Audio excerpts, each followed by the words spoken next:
রাস্তার মধ্যে হাইওয়েতে দাঁড়িয়ে দেখছি যে অ্যাপেল কিনবো। প্রতি বলছে এরকম 5.5 কেজি পেটির দাম হচ্ছে ওই কত টাকা বললো, 350 টাকা। তো বললো একটা অ্যাপেল টেস্ট করে দেখতে হবে কেমন হয়।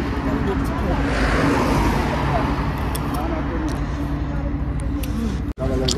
बहुत अच्छा है, ठीक है। ইচ্ছা আছে কিনা এখন আমি 1 কেজি আপেল নিচ্ছি, ওইটা নেব। দাম বলছে 350 টাকা। এর মধ্যে 5 কিলো আছে। বাবা বলছিল 5 কিলো আপেল নিয়ে গেছে।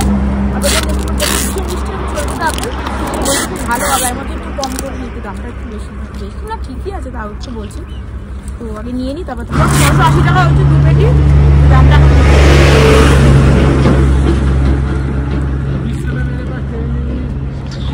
का सेब ले जाओ। क्या ले जाओ?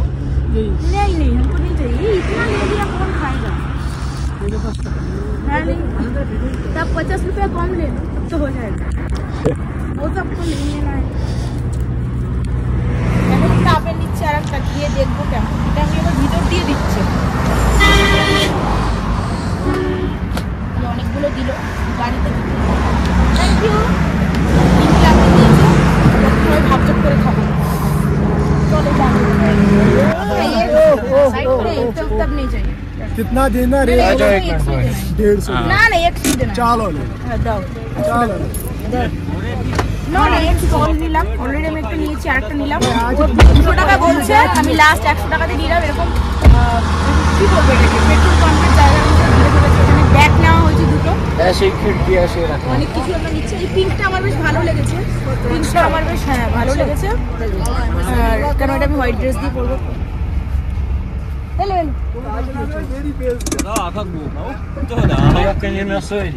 बहुत अच्छा लगा। ये वाला नहीं थी?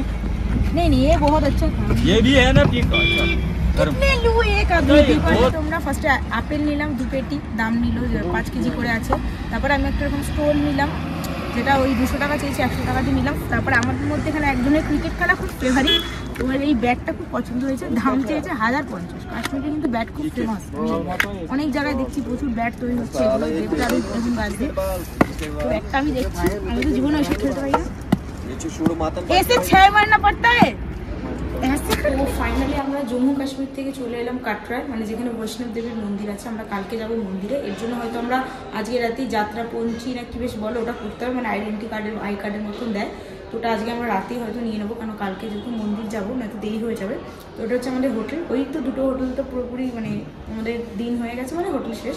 এখন হচ্ছে আমাদের এই হোটেল নারায়ণা। এটা হচ্ছে হোটেলের এই যে হলটা একটু নিচে, খুব পরিষ্কার পরিচ্ছন্ন হোটেলটা, খুবই ভালো লেগেছে। আর ওটা হচ্ছে হোটেলে যেখানে চেকিং হয় ব্যাগ ট্যাগ রাখে। আর দেখো মেঝেগুলো খুব পরিষ্কার, ফ্লোর খুব ভালো। আমি তো ফাইনালি এসেছি, এখন আমি স্নান করবো, শ্যাম্পু দেবো, অনেক কাজ আছে। তো এটা হচ্ছে আমাদের রুম। এটা হচ্ছে রুমের দুটো বেড, এই একটা বা 5 জন আছি।